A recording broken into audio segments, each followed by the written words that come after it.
It's amazing to me that anyone who makes art, writes songs, records records, produces records, mixes records, would ever get into the business of thinking of what will work or what not. It's so anti what we do and why we do it.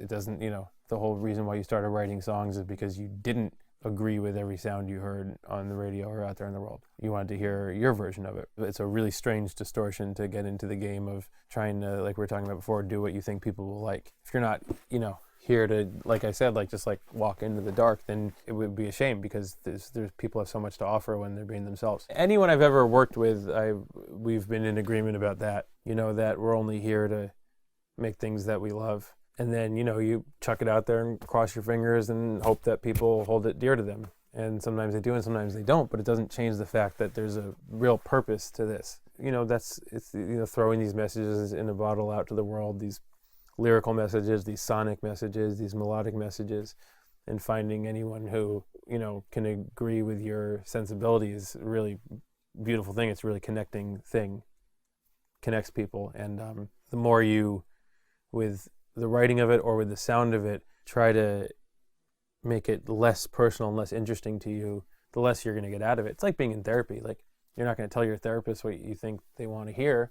Don't tell the radio or the world what you think they want to hear. If you want to really get something out of this and connect and make something that makes you proud and makes you feel like you've spent your time, with some dignity, then do the things you love, which could be anything. It could be pop music or metal or folk music. Just do it in a way that you really believe in and your compass isn't anyone else's but yours. The real, as I walk back through all these things and look back in these sessions and talk about the past, I think that, nothing really has changed. Just whether you're on the 4-track or you're in a room like this, your goal is the same, which is just to get that sound that is in your head out unfucked up. Get it out without it getting destroyed along the way. I flew here, right?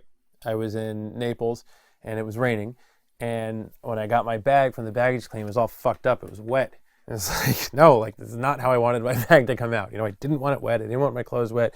I had got this cool ashtray that was kind of cracked. No, you fucked the whole thing up. That's the song. It's the album. Get it from here to here to here, unfucked up. Just get it out correctly.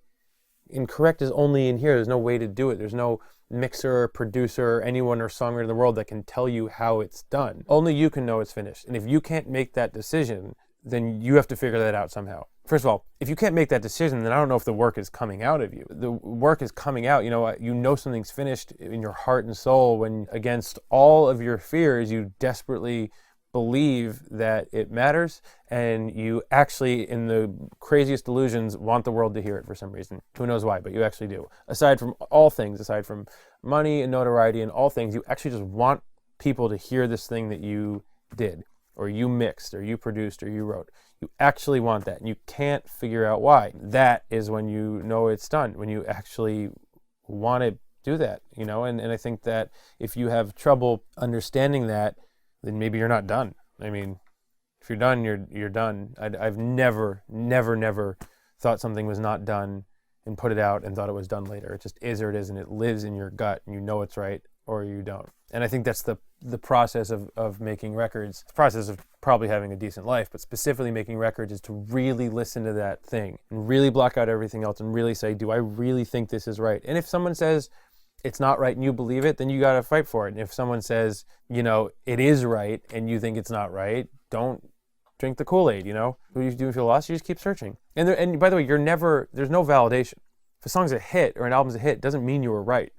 Lots of things that didn't live there can be very successful. It's very lonely work, which is why I like to collaborate, because it's a little bit of relief, but it's very lonely work because you get to decide, and only you decide, if it is what it's meant to be or not, if it's successful art or not. And you cannot think about anything else. There's been a lot of very, very successful things that, were they really? And did we forget them over time? Did they really change things or matter? It's only up to you, and it's only up to your gut. And this is sort of like the ultimate instrument. As you go on, you learn things, you learn how to make all these, you just learn shortcuts, but there's no real shortcut. Just get the sound a little quicker so you can move and understand if it's right or wrong. But it's all the same thing as when I was, 14 with the 4-track. It just hits you and you love it or you don't. And then I think the real goal of anyone who's doing this work is to not lie to their gut.